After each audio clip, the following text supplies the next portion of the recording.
the number of times, guys, and you can back me up on this, that we have asked folks from our business about the team that other people are talking about and the team that is ready to take a big leap.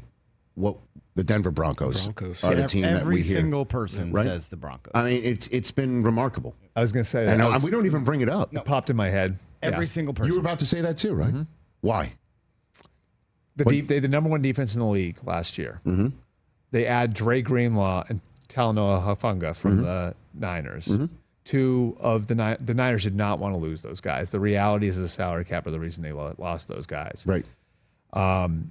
And then I think Bo Nix is a lot better than people think. And I had people can read it. I had a unbelievable conversation with Sean Payton on Saturday about identifying quarterbacks and what he thinks people do wrong.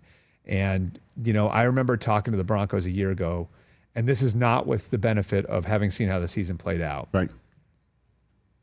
I was told last summer the Broncos' top two quarterbacks in last year's quarterback class were Bo Nix and Jaden Daniels. That's, again, without the benefit of knowing how the season's going to play out. Mm-hmm. And so I had a good conversation with Sean about IDing quarterbacks. And he gave me all these different numbers that they look at that are a little bit different. And then he said, and the biggest stat we look at was sacks. Sacks is a quarterback stat. And he said, like, when you see a high sack number, what do? You blame the line. It's like, it's not the line's fault. He's like, in most cases, it's not. It's the quarterback's fault. And, he dove into, like, how Bo Nix was, like, had historically low sack numbers. Jaden Daniels had very low sack numbers at LSU. He's like, it informs you on his ability to process, his ability to see the field, his instincts, his ability to move and then get the ball out on time. It tests all of those at once. And he had one of his analytics guys, go back and do a study over the last 30 years, right? Said, can you find a college quarterback who was sacked a lot, who then went to the pros and wasn't sacked very much in the pros? And they couldn't find one. So, like, there's just this stuff with Bo where Sean thinks everybody missed the boat on him. And I think they think, and this is me talking, I think they think he's got a chance to be a top 5 quarterback. And if you're injecting a top 5 quarterback, and let's just say, like, I know that I saw your face. No, right? I meant this year. That was going to be maybe my follow-up. this year, but like soon. Okay, sure. And like, if he can be that guy, right? Like, because that's just from me hearing the way that people in that building are talking about him, not just Sean.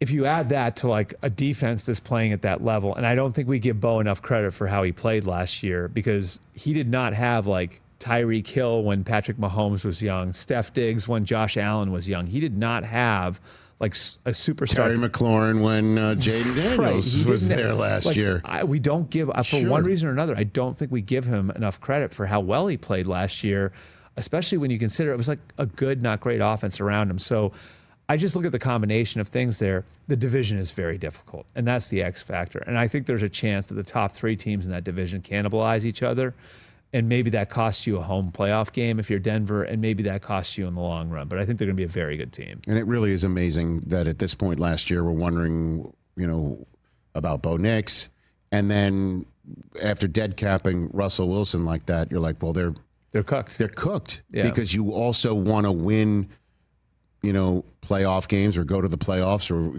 go on a Super Bowl run in the first iteration of a contract. And boy, that ship's going to sail with Bo Nix, because if you add what Russell was costing to this, then they're clearly going to be capped out. And instead, look at what George Payton's put together for Sean Payton, and Bo Nix is doing what he's doing, and they signed Cortland Sutton, and they draft very well.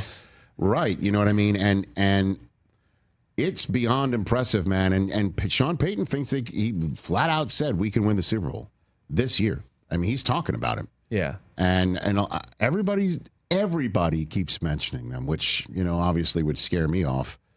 When everybody believes the same. It's so rare that it's true. I mean, or that it can come to fruition. Let's put it that way. I would just say this: they're like, when you go around and, like, you can sort of tell the way teams, like, you do this for long enough, you can kind of tell when, like, a team is very confident with where they're at. And I would say, like, the 2 teams that really stuck out in that regard for me over the last 2 weeks that, like, maybe people wouldn't expect as much of the Broncos and the Rams. Like, I think those 2 teams are very, very confident where they're at. What a Super Bowl that would be, by the way. Sean versus Sean. Sean versus the Sean's going at it. I mean, that would have been there in San Francisco. Catch the Rich Eisen Show live weekdays from 12 to 3 p.m. Eastern on Roku Sports Channel in the U.S.